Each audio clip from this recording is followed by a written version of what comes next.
When you go to LinkedIn, there's a lot of fear mongers out there that claim AI is gonna replace us. And in their research, it said AI does two things. It's either it replaces certain tasks. So these are things that we tend to tell ChatGPT to do, like write me an email. And AI can be used to upskill or amplify our human skills to make work more meaningful.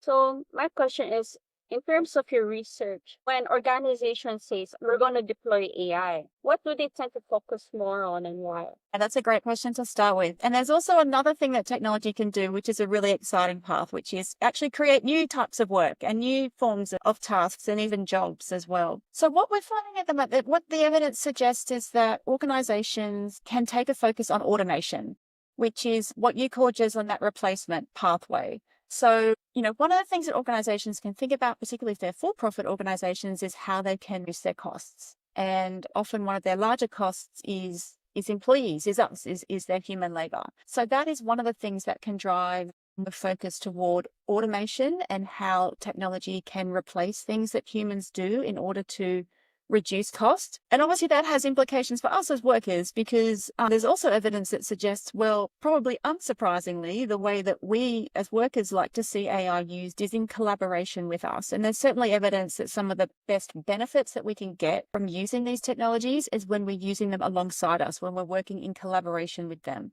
So sometimes that can mean some replacement, right? Like things like replacement and complementing us aren't necessarily mutually exclusive.